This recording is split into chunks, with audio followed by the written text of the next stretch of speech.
Welcome to Fat Logic, where we make fun of the crazy logic that keeps people fat. From Glorificus, it's a decision tree. Should I eat? Are you hungry? If yes, then what are you waiting for? Go eat. If the answer is I don't think so, then are you craving food? If yes, go eat. If not, I don't know. What if I'm just looking for an excuse to eat? Go eat! Pillow Princess replied, there is no option to just not eat. Like, putain de merde. There is no escape. Do you want an upset stomach? Because that's how you get an upset stomach. And now a few tweets between Tess Holliday and others. Roxanne Hoge tweets to Tess Holliday. Okay, I'll spell it out. Saying you're a model equals people commenting on your looks. Saying you're a comedian equals people commenting on your sense of humor. Saying I'm for common sense equals people saying what you did.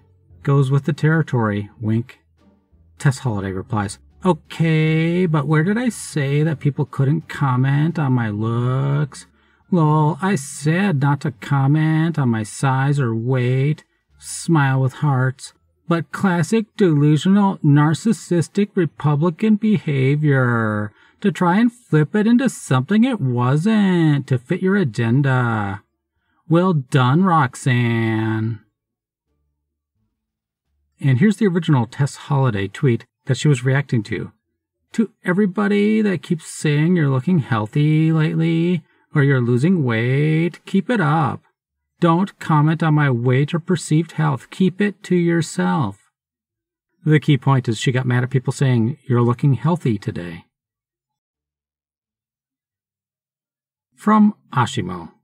This may or may not have been some people talking about the Tess Holliday stuff from a couple weeks ago, where Tess Holliday claimed to have an eating disorder that it seemed like there was no evidence she had, and a lot of people reacted rather negatively to what she said. So this one person points out the diagnostic criteria for the eating disorder that starts with the letter A. Restriction of food intake leading to weight loss or a failure to gain weight resulting in significantly low body weight. Fear of becoming fat. And for the atypical version of that eating disorder that starts with the letter A, individuals who have this disorder restrict their intake of calories relative to the requirement of calories they need to maintain normal function. Other criteria include a severe fear of becoming fat. Someone replies to all that. Where's your medical degree from, Chantal? I'll wait. Rolling eyes. So many experts popping up with their fatphobic science. The original person replies, the DSM-V is not pseudoscience like a lot of the stuff that fat activists push. It's a concrete, objective scientific reference manual. If you are questioning the validity of the diagnostic and statistical manual that I quoted word for word, I recommend bringing that up with its writers, the American Psychiatric Association, and the 37,000 physicians who specialize in the diagnosis, treatment, prevention, and research of the mental illness that contribute to the 14-year revision period that goes into publishing the DSM. Science is not fatphobic, it's not skinnyphobic, it's science. The second person replies, lol, so no then, no degree. Quotation of one-sided science to defend fatphobic trolling. You seem great, clown. I'm sorry, are you questioning the 37,000 physicians who do have degrees? And no, I'm not a psychiatrist or a psychologist, but I am a BSN. But I didn't write the DSM, 37,000 physicians did. So if you'd like to question anyone about their degrees, I'd talk to them. Must have hit a nerve, laughing and crying. And since you obviously haven't done the research, you can check out at Christy Harrison and at Daring Fat for ample scientific evidence. But I know you won't, because then you won't get to be a fatphobic troll anymore. The first person. Tag me in whatever posts have research backed by thousands of physicians that say the opposite of what I quoted. I'm not a troll, as I'm not taking comfort, humor, and striking a stranger's nerves. It is not based on bias, pseudoscience, or hate or fear. No Full Stop replied and summarizes the whole conversation. I don't have any scientific documents, but can I offer you a Twitter page to enlighten you? Speaking of Twitter, where a lot of fat logic exists, there was a recent study, which is summarized in The Atlantic, that says that falsehoods almost always beat out the truth on Twitter, penetrating further, faster, and deeper into the social network than accurate information. I wish that news was surprising. Rob F. brings us another thing which is probably once again about Tess Holliday. Someone writes, The eating disorder that starts with the letter A literally comes from the Greek meaning without appetite. That is quite evidently not this woman's problem. Someone replies, "You can still be obese without eating?" Choosing Life replied, "I mean, technically if you're living on milkshakes, fruit juices, and cola, you aren't eating, I guess." Captain Cork brings us, "If we create an environment that reduces exposure to hyperpalatable food to help people with obesity, what happens to people at the other lower end of the weight spectrum? When it comes to environmental changes for obesity, this question keeps me up at night." Someone replies, "Probably nothing. If a person is at a too low weight, eating hyperpalatable food likely isn't pleasurable for them. They won't eat less if something they don't enjoy becomes harder to do." The first person, "Maybe you're right. I just think of examples of places where obesity is not an issue because of low access exposure to palatable or acceptable food. And I wonder how many of the malnourished and starving people are that way because they have that tendency toward low appetite." OCR Amazon replies, "This is beyond the pale. Yeah, impoverished people are starving and malnourished because they just have too small an appetite. Tout se moque de moi. Why don't they just go to McDonald's? They must not be hungry." Facepalm. Let them eat cake. From MJMK. Approximately 1.35 billion people die in a car crash each year, while obesity as a cause of death only happens 300,000 times a year. So many fallacies. Crazy face. Somebody replies, "Check American car crash deaths versus obesity deaths. More like 38K versus 300K. It's dangerous."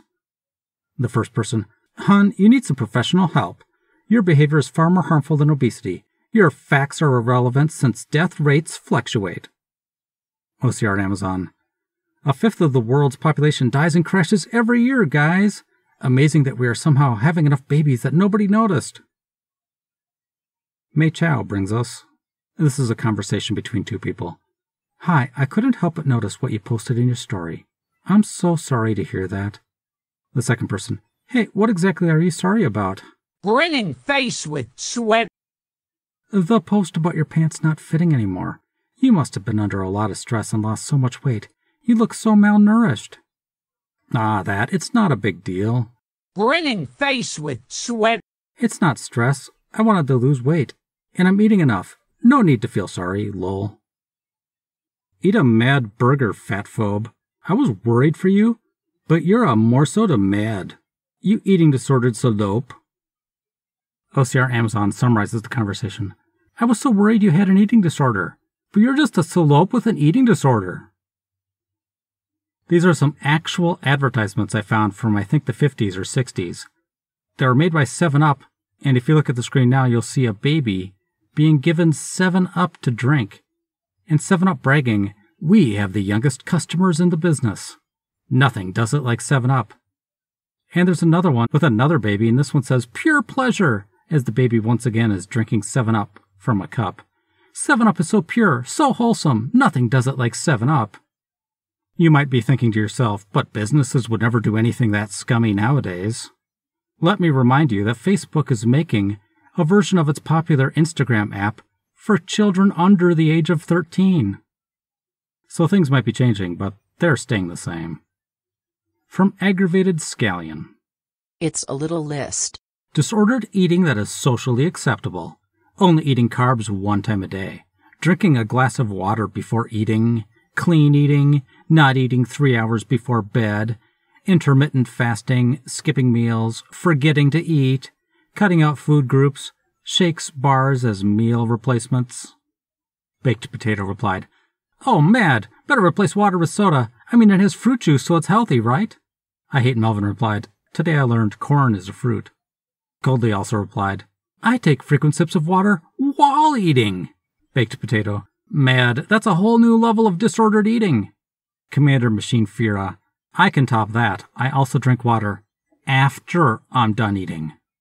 Baked Potato, "Whoa, calm down, Diablo." I found a next one in a subreddit. Anyone else feel bad when plus-size actors lose weight, in the sense that it's representation lost and equates success with thinness? Someone replies, "I feel that way about Adele, and I feel bad about not feeling good for her." Someone else, "Yeah, same, and Rebel Wilson too. I think for me, it's more the tabloid stories plastered everywhere praising them.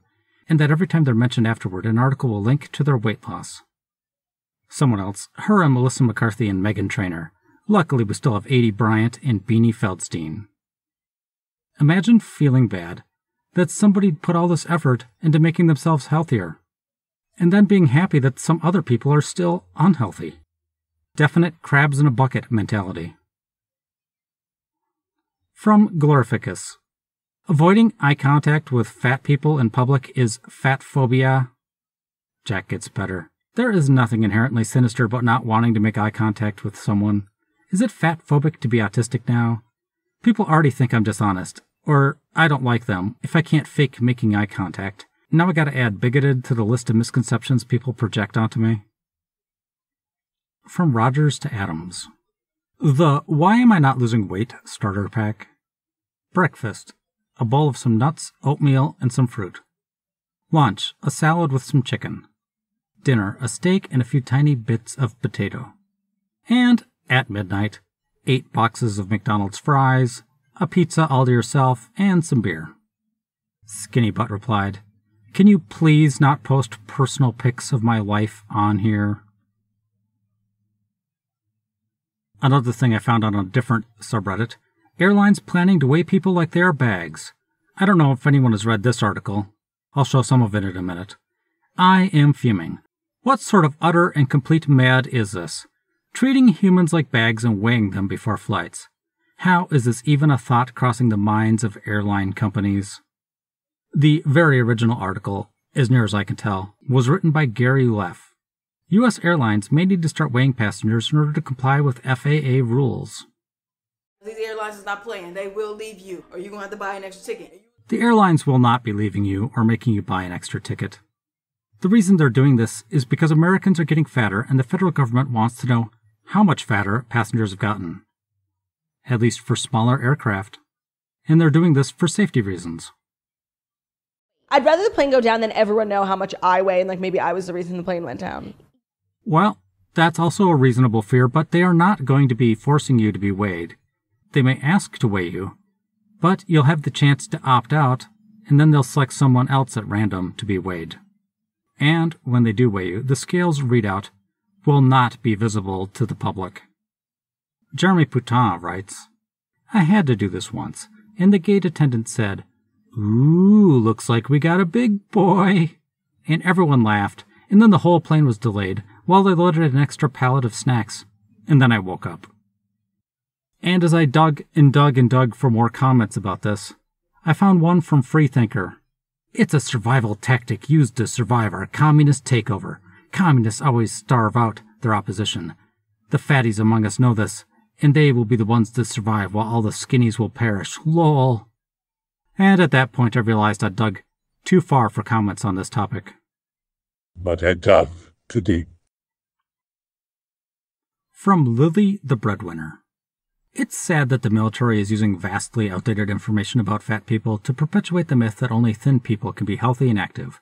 We've known since 1950 that dieting turns people into compulsive eaters, etc., etc., etc., usual stuff they always say. Why not focus on fitness, which is way more important than a number on the scale, way less shame-provoking, and the military might be surprised at the number of recruits who are fat, but can still learn to do all the physical stuff, and be surprised by the number of fat people who would apply if encouraged to instead of shamed. Myrtle Wilson found some more comments about this. Someone else replied, "A recruiter sees an overweight recruit and knows there's trauma there. Trauma is crucial to get people to commit violence and accept what's taught in the military. Everything in our body rejects using force. The trauma of being overweight and being mocked for it is ripe for military recruitment. It's a chance to realize that dream of getting back at all those who mocked you, and is likely to include a parent." What? What exactly do they think people in the military do? Somebody else, "Yeah, the word obese isn't cool. NPR, you need to use plus size, person of size, or fat. The medical community created a dehumanizing language. Being fat isn't a disease or epidemic. Please use correct language." I went to the U.S. military site to find out what they're actually doing. Can I join the military if I'm obese? Many myths have floated around military recruiting and obesity for many years. Sometimes potential recruits think they cannot join the military because they are not currently in the best of shape. It is a myth to think that every recruit looking to join the military has to be in great shape the day they sign up. With today's youth trending toward obesity, the military is considered easing the recruiting rules when it comes to obesity. This is due to the trend of about 1 in 3 people between the age of 17 and 24 qualifying as obese. About 1/3 of those in the right age range for military service don't even qualify due to their physical stature, and the main reason is obesity. If you consider yourself obese, or even if a doctor has told you that you are obese, you may still be able to join the military. It is very possible for obese recruits to receive a waiver. About 20% of the military recruits entering into one branch or another need a waiver to get in. 1/3 of those waivers are medical, and many have to do with obesity or being overweight. So, long story short, you can probably still get into the military, but you would probably have to lose weight in order to get down to a BMI that they would approve of. From Okonoraya, I'm so addicted to food. No, food is essential. You would never say that you're a breathing addict.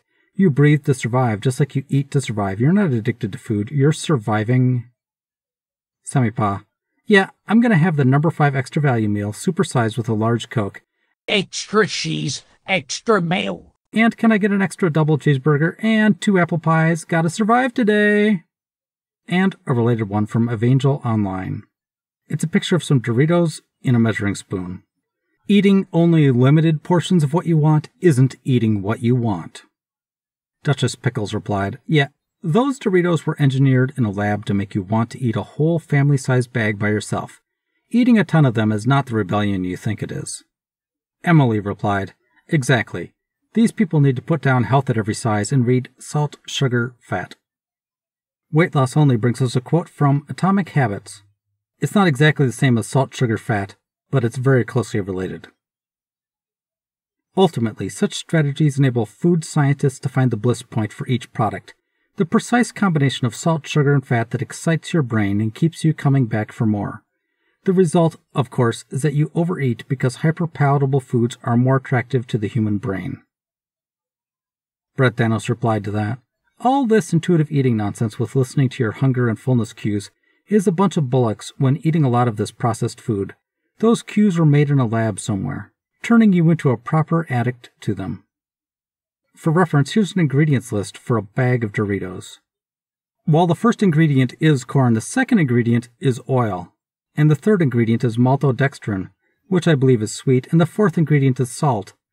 So you've got actual food as the first ingredient, but the second, third, and fourth ingredient are the ones that are addictive.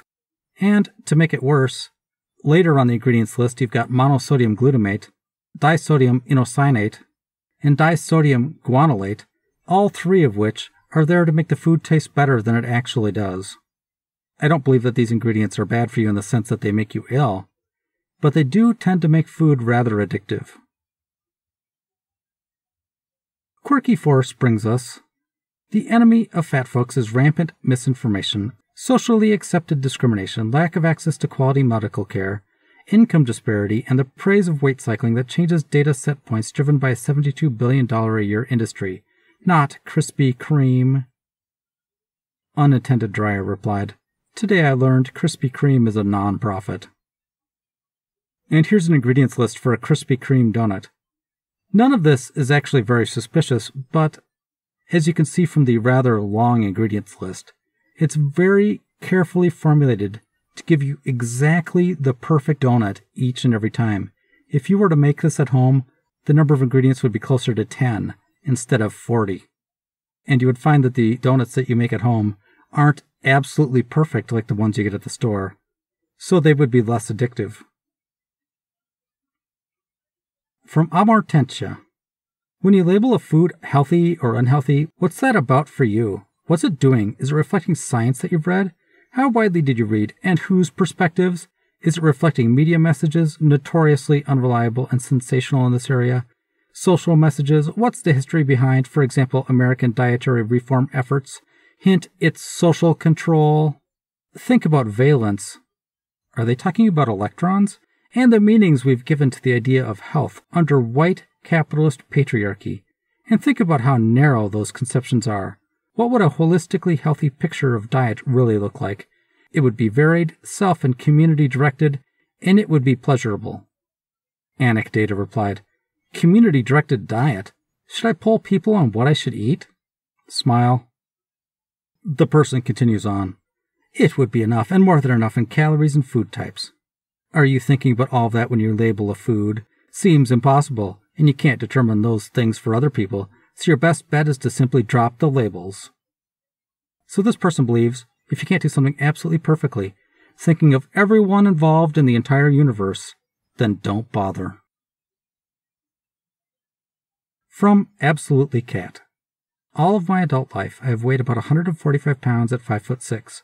That is pretty normal, and I looked good, but it bummed me out that I worked so hard to be just normal. I learned about Stephanie Buttermore and how I could stop counting calories if I just gave myself unconditional freedom to eat.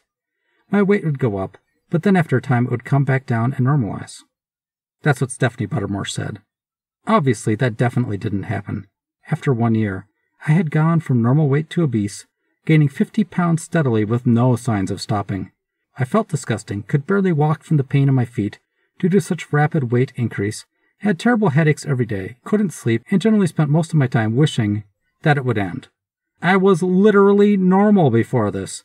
I kept believing it would work. Finally, I quit. I got a Fitbit and counted calories and have lost a lot of weight now. I feel incredible. Literally, what the mad was I thinking? To be a little fair to Stephanie Buttermore, she started out probably with an eating disorder, as a very high number of bodybuilders do. Then, she basically stopped being a bodybuilder, although she continued to exercise. And she gained a bunch of weight by allowing herself to eat as much as she could. And then she's recently lost a little bit of weight from her max. But let's be honest, most people, if they follow her advice to eat as much as they want all the time, will not eventually stabilize, but will instead continue to gain weight without end. That's one of the reasons we have an obesity problem in this country. Her situation is not the norm. From Diamond. HAS Fit posted a little infographic. The truth about fitness success. Stage 1, struggling with consistency and falling off track. Stage 2, learning from mistakes and embracing change. Stage 3, seeing results and building momentum. Stage 4, building habits and discipline. Stage 5, not giving up. Stage 6, success. People often don't see all the work and only see the success. You make it look so easy, etc., etc. Someone replies, Mad, this is one of my favorite workout groups. I called them out for fat shaming and ableism. Hope they remove. Someone else, for those of you not understanding how it's ableist, there are a lot of disorders that affect your ability to lose weight. Eat healthy and exercise regardless of how disciplined you are. Some guy on literally every post regarding weight loss. You just need a calorie deficit, like exercise more and eat less. That's how you stop being fat. Totally foolproof. Someone replies to that. I've literally gained weight while fasting. Someone else. Photosynthesis or some stuff? I don't know. Someone else. The body is not a machine with inputs and outputs like we want it to be. Another person. Plus calorie deficit. It's not like it's broken down with atomic fusion in your gut, princess. Your body's self-regulation and digestion have so much to do with this. It's not like you put it in and a certain amount of it goes to muscle and your engine works for a certain amount of time and a certain amount goes to fat. Put it another way. Do these people not poop? Well, that was a lot of craziness. I don't know how to reply to it. Luckily, Flying O'Fiddle does. It's not ableist to suggest that people work hard to achieve goals. You can do that while bedbound, while in a wheelchair, while living in a group home, because you can't fully take care of yourself. That commenter apparently thinks that this image is ableist, but that an entire channel devoted to fitness exercises that will be difficult or impossible for a wheelchair-bound person to carry out isn't. I mean, it's not, but it's really weird that they take offense to the image and not the entire concept of showing exercises that not everyone can do. From Laura Blooms. The Recount tweeted, Ruth Bader Ginsburg's trainer says goodbye by doing push-ups in front of her casket. That seems pretty respectful, right? Someone replies, Fitness is always about the production of a patriotic body, a body that serves the state. I want to say that this is totally ridiculous. Not everything that the military likes is necessarily bad for us. For example, did you know back in World War I, the fourth leading cause of rejection from military service was defective and deficient teeth? And the bare minimum that they needed to get into the military was just 3 teeth on the top and 3 teeth on the bottom. Roughly 15% of the people weren't making it in because they didn't even have that many teeth. So the military started pushing for people to have better teeth afterward. Does that mean that brushing your teeth is something that you're doing for the state? Or is it perhaps possible that something can both serve the state and be good for you at the same time? From Abernon. It's a picture of a backpack. I think it's Swedish. Don't be fooled by the cute color. This backpack is not fat-friendly. A little back-to-school story for y'all. I bought this backpack in a different color. Wait a second. They said y'all, but they spelled color with a U. Are they from the UK or are they Southern? Make a choice. Anyway, I bought this backpack in a different color earlier this summer. I was determined to have the same backpack as all the cool kids, so I treated myself. And let me tell you how big of a disappointment the Fjallraven official backpack is. First, the straps are not remotely padded, and considering it was made for day hiking trips, that is just sigh. Anyway, then you go to put it on, and the straps are so zoot short. I promise I didn't buy one meant for children. I can get the straps on if the bag is empty, has the foam pad removed, and I'm wearing only a thin t-shirt, and it's still a putain struggle. Let this be a lesson to you all that Fjallraven official backpacks are not one size fits all. If you are a retailer, I highly recommend providing detailed measurements of the bags you sell on your online store. With us all shopping online so much more, it is seriously anxiety-inducing when there are no measurements. Makers, if you want to stand out to your customers, add measurements in as much detail as possible. It also helps if you have a picture of someone wearing the backpack from a couple of angles. Kangaroo replied, they spent more time writing this post than looking at the pictures of this backpack before buying it. It takes 2 seconds to see that the straps have no padding. Nobody's hiding it. Also, the fact that the straps have no padding make it very easy to make new long straps yourself. You know how those bad thin people buy in ultra-large size clothing? Anyway, did they actually ever go hiking before? Did they really see people hiking with these backpacks? I very much doubt that.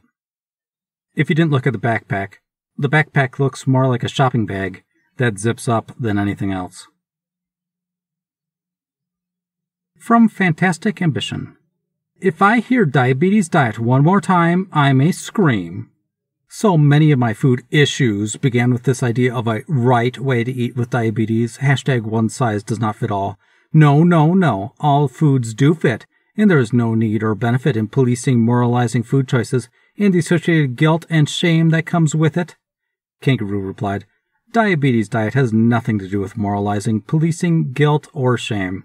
It's just a list of recommendations with the goal of making you feel better and controlling your disease. The only punishment you are going to get for having diabetes is going to be from your own body. From Captain Cork. Thin and mid-sized women do not want to give up the material and structural benefits they get from being non-fat. Because if you lived in a society where fat people were not treated violently, you would not hate becoming fat. Triptaker replied, take away all the societal benefits of being thin and give them to fat people, and I would still not want to be fat. Because being fat sucks, and nothing society does or doesn't do can change that fact. I could live in a vacuum entirely alone for eternity, no society, no violence, and I would still hate to be fat because it's painful and not fun. Found on a subreddit. As a woman, is it okay to just accept that you're fat?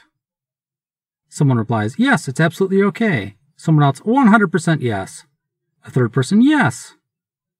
Not a single person on the thread at the moment that I looked had said that maybe not because your health matters too. Every single comment was, yeah, just be fat, it's fine. From Abernon. Hi, I have a question. I have a syndrome called Marfan's syndrome, which means that I do not put on weight and I'm very skinny. I'm a twig. I don't exactly believe in all these fat acceptance things, but I thought that being kind about that would better me. So I have a question. This syndrome has caused me to have a temporary disability, if you can say so. And it might also be the reason for my social anxiety, and the exact reason as to why I can eat 10 donuts and still be skinny. Do I have thin privilege, or am I just oppressed? Someone responds, thin privilege is a socially endowed privilege created outside of ourselves. Whether or not one has thin privilege is not determined by the causes of thinness, but how people respond to and the world caters to thin bodies relative to fat bodies. And the person says a lot more, but it's all basically a rehash of that initial part. Glorificus replied, I was tested for Marfans as a kid, and trust me when I say it was a massive relief to get the all clear. It's a horrendous condition, and definitely not a privilege to have it. Mad, fat earthers have lost their minds. From Manson. I called out dieting as a scam. Someone countered that with all the frustrating everybody knows is just science, putain. Bodies are not closed systems. The laws of thermodynamics do not apply to bodies. Yes, most people who restrict their food intake will initially lose weight. Not everyone, but many. However, this is temporary. It's why people have to trick their bodies when they hit what diets call a plateau. That plateau is your body saying, hey, I need more nourishment, please. They go on saying all the same stuff that everyone always says.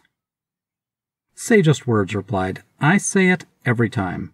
You agree to be locked in a house and eat exactly what I give you, and I'll show you science in action. Under those circumstances, I could have anyone lose 1% total weight per week in a perfectly healthy way. Calorie restriction works every time, for everybody, if you actually do it. Is the body a closed system? No. But things can only enter the system through your mouth.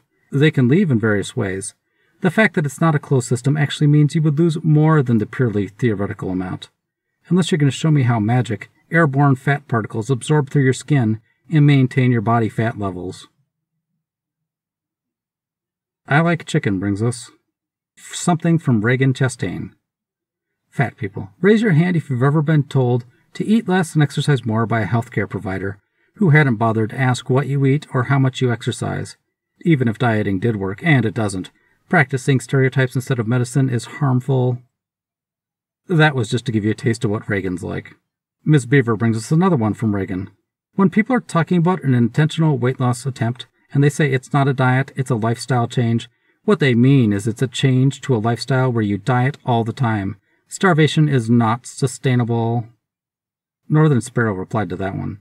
I'm sitting here, reading this, while munching my way through an entire delicious cauliflower crust pizza, and I'm on my second Spindrift lime fizzy drink. Still got my favorite salad coming up. For dessert, I'll be having a Yasso mint chocolate chip Greek yogurt bar. That's good stuff. My favorite is the chocolate peanut butter Yasso bar. I love every single one of these foods. At breakfast, I had a muffin dripping with my favorite plant butter.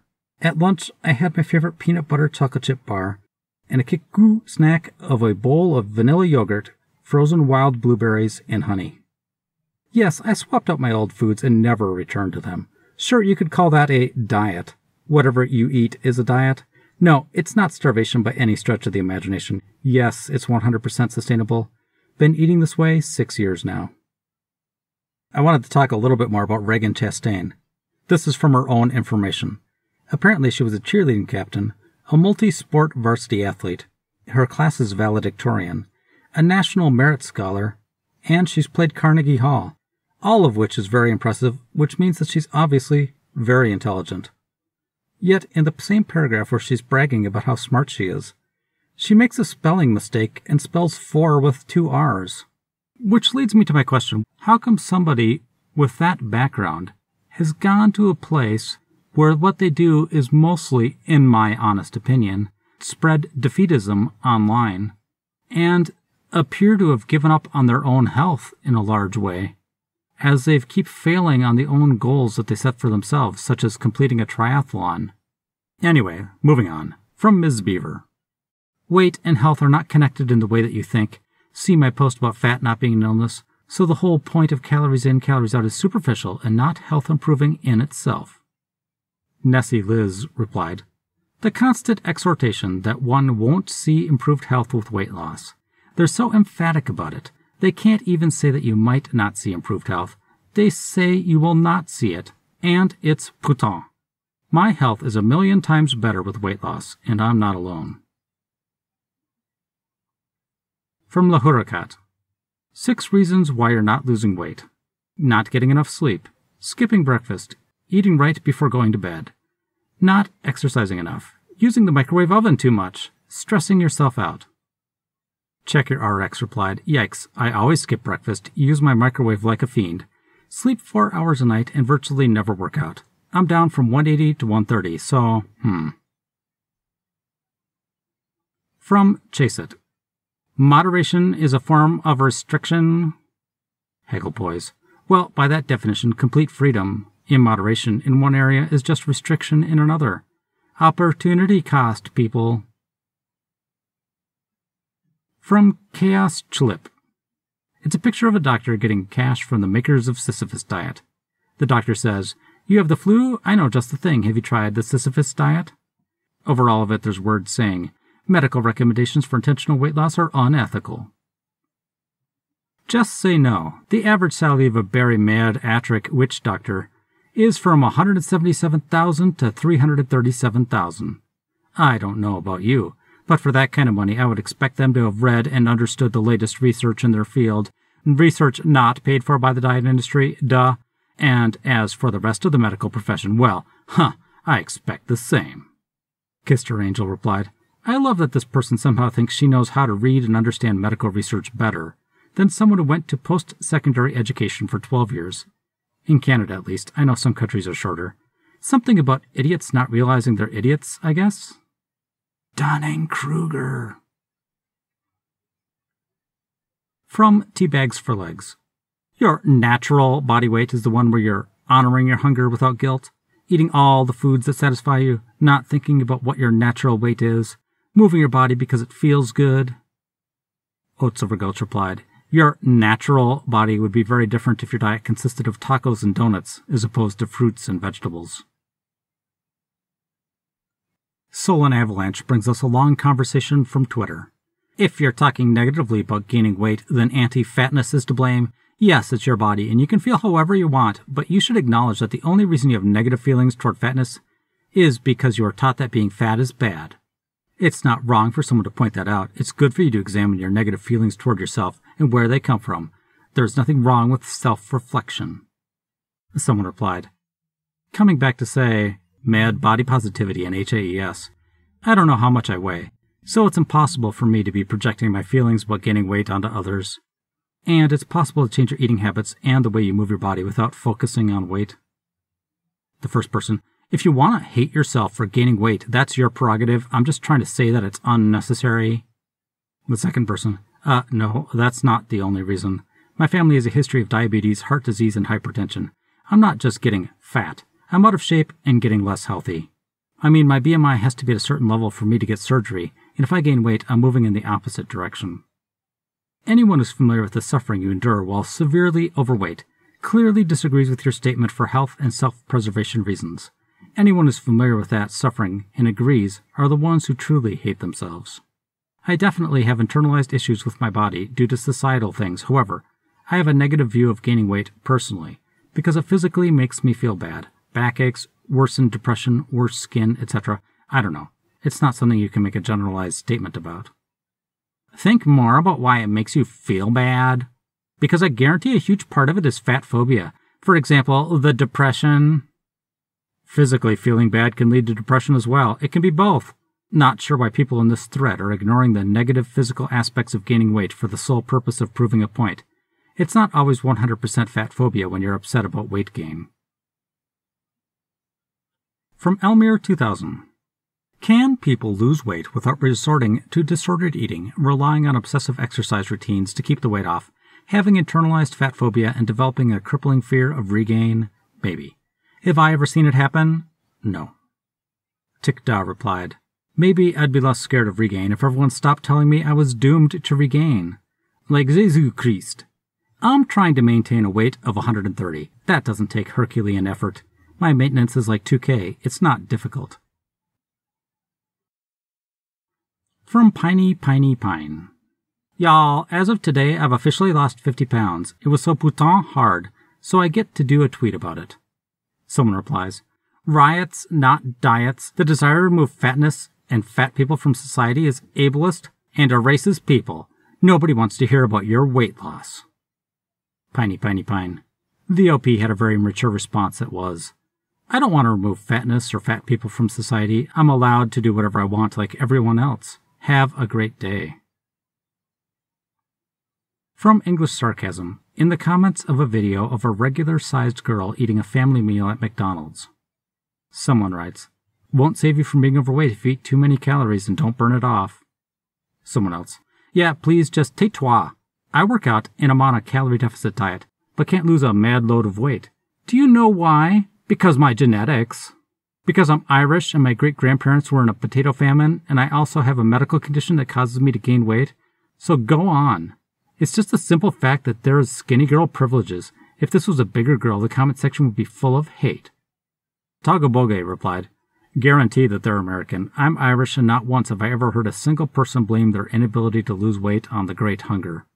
We are all self-aware enough to know that no matter how healthy we eat, it's a whole feed of pints at the weekend that's scuppering our weight loss. From Sonike. It's a privilege to never be trapped inside or outside your car by a parking lot or deck designed to exclude your body size. Now that I'm vaccinated, I've got a massage scheduled with a lovely massage therapist I've seen many times in the past, and I'm dreading it because her office is located in an old converted brewery, charming building, but the parking is located only on little pocket parking decks that hold just a few cars each. The only parking space where I can reliably get in and out of my car is the electric vehicle charging space, and even that's a very tight squeeze without damaging my car door. Candoya Carnita replied, Overweight people are not the only one with this problem. Mad. I'm disabled and my right knee doesn't bend enough for me to get in and out of my car unless the door is fully open. I used to get trapped outside, mostly having to wait until the person too close to me came back and moved. I learned to adapt quickly, only parking next to the car return or a tree with a curb, so I would have a full 3 feet on the driver's side to open the door, and no one could block me on that side. As a disabled person, the way these FAs whine and cry absolutely disgusts me. I decided very early on I wasn't going to be a helpless victim of my circumstances. The world isn't going to change for you. You have to adapt and innovate to make it, or you're going to get steamrolled by the world moving on without you. From Sullen Avalanche. Overeating isn't really a thing, y'all. People need all different levels of energy specific to them. Don't restrict yourself to someone's eating plan. You're probably both not eating enough to sustain you. Depressed face. Eating past fullness can be uncomfortable and painful, but you're probably not doing it because you have no self-control. Your body is trying to keep you safe, heart. Color Desert. Body keeping you safe from what? Sullen Avalanche. Feeling emotions, most likely. From Deez Chaw. You know why I'm exhausted? Because there's literally not a single patio in the city of Chicago with armless chairs. Putain de merde and your anti-fat bias, and you're not considering all the people that might want to be your customers. Putain de merde, manufacturers for making these putain tiny chairs with restrictive metal arms. Putain de merde. Lay My Head replied, Yeah, they chose to help people needing chairs with arms instead. Like old people or handicapped people. You know, the ones who can't change this factor? Side note, I'm skeptical that every single chair in Chicago has arms on it, too. From Quirky Force. Most MDs are unqualified to speak about fatness. Few perform or even read any specific study about fatness and its effects on the body. Many enter medical schools already privileged from a phobic culture and experience confirmation bias from their fat-phobic professors. Listless replied, Most doctors are unqualified, but still listen to me. Lady, if a decade of education about the human body isn't enough to talk about fatness, then neither is your 5 minutes on Google. I found this video on YouTube, giving advice on what to eat to lose weight. I shortened it a bit, and of course you can go check it out to see if I changed the meaning. But believe me, I didn't. To give up the major allergens, such as like meat can be one. Meat is considered very acidic. Dairy is a big one. Sugars and carbonation, and then nuts, coffee. So definitely the non-GMO. It's like this woman is trying to give everyone orthorexia. First, if you're allergic to any of these things, obviously stop eating them right away. Second, meat doesn't make your blood acidic. Your body can regulate its own pH without you doing anything special about it, unless there's something medically wrong with you, in which case, obviously, go see a doctor. And don't listen to random people on the internet. I guess the simple message of just telling people to eat more vegetables and less junk doesn't sell as well as giving them 1,000 different rules they have to follow and making it seem like dieting requires a PhD in nutrition to do. From Bad Men's Anatomy, Working Ads found this one. It's a lose weight ad. If you have no magnetic field, you get obese. But if you wear a magnetic bracelet, you get down to around 8% body fat and have muscles that make it look like you work out 2 hours every day at the gym. Keen Edge replied, "The only way magnets will help me lose weight is if they're very strong and placed in my teeth." Then this comes from a major magazine that you can see at any grocery store. Drop 25 belly inches by Memorial Day. Obviously this video comes out after Memorial Day, but still. The magazine is only about a month old. Thursday's Child replied, "I mean, in all fairness, they didn't say which Memorial Day." While I was browsing around looking for more fatlogic videos, I found a little bit of sanity from my 25-pound yo-yo, a very tiny channel. Why can't we promote eating enough, not under-eating and being underweight, but also not eating too much and becoming overweight and being obese? In my opinion, it's because of two main societal things. Number one, we are becoming far too fragile. And number two, we are becoming far too fat. Jay tweeted a little bit of real body positivity. "You see the dimples and the cellulite. Who cares? Wear the shorts. Wear what you want. Be who you want and don't let nobody stop you." From Manson. Why BMI is a flawed health standard, especially for people of color. I know people keep saying this in fatlogic, but the actual truth is much worse than they believe. Dynamic Violence brings us a graph from Lancet, from an analysis of almost 1.5 million patients. If you look at the graph, you can see that a white person's BMI of 30, which I believe corresponds to where the obese category starts, for the same odds of a black person getting diabetes, they would have to get down to a BMI of 28. A Chinese person would have to get down to 27, as well as an Arab, and a South Asian would have to get down to a BMI of around 24 to have the same odds of getting diabetes as the white person at a BMI of 30. So actually, the science says that people who aren't white have to maintain a lower BMI than people who are white in order to have the same chance of getting diabetes. And here's another study showing roughly the same thing. Simple Megaton posted in Futurology that a startup expects to have lab-grown chicken breasts approved for U.S. sale within 18 months at a cost of under $8 a pound. I don't know how you guys feel about this, but I'm kind of looking forward to it. Not only is lab-grown meat something that's better for the environment, but I think there's less guilt involved with it. From Lily the Breadwinner. My cat just got fat-shamed at the vet? Someone replies, "Forget it, feed her what she likes. It's your job to make her happy. My moderately chunky tortie is 18 and going strong. Is your vet trying to sell you a special diet food? Lift all our ties." This perfectly illustrates the entire problem and base for fat acceptance. They equate food to happiness. Being deprived of food, no matter how small the inconvenience or important it is. This means you're being deprived of happiness. If you see FA arguments in this light, they become easier to understand, and just sadder, because of the realization that these people's primary source of fulfillment is just literally filling themselves. And that brings us to Dechonkers. You might remember Adele, who's brought to us by Fertility Hotel from last time. The Dechonkification Chronicles. Yesterday, Adele and I did some big hills, and oh mon dieu, today we are dead. Time for a light fetch as a rest day. And it's a picture of Adele carrying an orange ball in her mouth. Another picture of Adele, this time a profile picture. We went on what I thought would be a dry trail. Adele was glad I knew nothing. The bog dog strikes again. And one more. This time she's looking straight at the camera and looking a little sad. It's been a while since I posted, but we've still been going out. Here's a before-after during our 5-mile trek yesterday. And one more picture of Adele standing in a forest holding that orange ball. From Foul Owl. It's a cute little brown and white dog. This is Butters. He loves food and he's on a diet. I feel like this picture really captures his struggle with food. He came from a hoarding situation with dozens of other free-fed cavaliers. Some big, some skinny. When we rescued Butters, he was a big boy at around 34 pounds. He's been on a diet ever since we got him, and now he's down to a much healthier weight of 25 pounds. But we are really pleased with his progress. Yes, he got a tiny slice of pizza after his little photo shoot. Beer Insurance brings us a picture of a gray stripy cat. In the first picture, he's kind of chunky and sitting on a rug. In the second picture, he looks lighter, also sitting on a rug.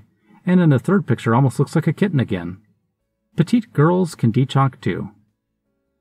From Larry Man. I can't remember what species this is. It's not a dog or a cat. It's some kind of rodent. Sugar glider. I think this particular one has appeared in a previous issue, maybe a couple months ago. Albert has made some visible gains. Losses? From King Thorn. It's a cat wearing a harness laying on the ground. He's gray and black striped. We're harness training. She's not happy. From Suzanne B. It's a tan dog laying on a couch. My rescue girl. We foster puppies to force exercise to manage her chunkiness. She's a tripod, by the way, and hates exercise.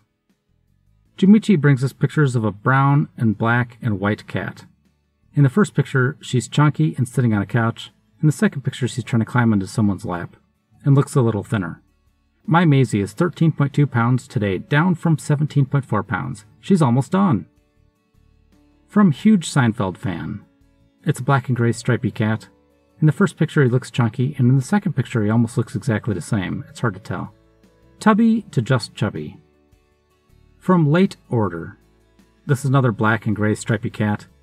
In the first picture, he looks pretty chunky. In the second picture, he looks thinner, and he's sitting in a cardboard box. We just hit our end-of-year goal. My little meatball lost 20% of her body weight this year. We have maybe 1 more pound to go. From IJ Caitlin.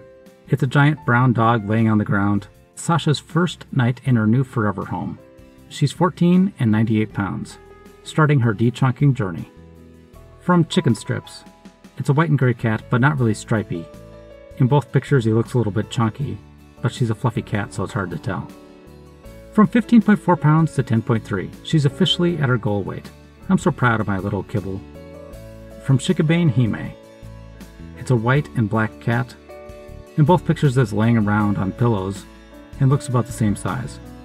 Mackin's today versus January 1st, his 3rd day in his forever home. Still a ways to go, but he's so much happier and playful now. From Insouciant Squirrel. It's a black and white cat. George is ready for his weigh-in. Alright, video's over. If you liked what you heard, then please click like and subscribe. If you're feeling super generous, consider becoming a member. It comes with perks like getting the videos early. Even if you don't, I appreciate you for coming to watch my videos. Have a shoe pastry good day.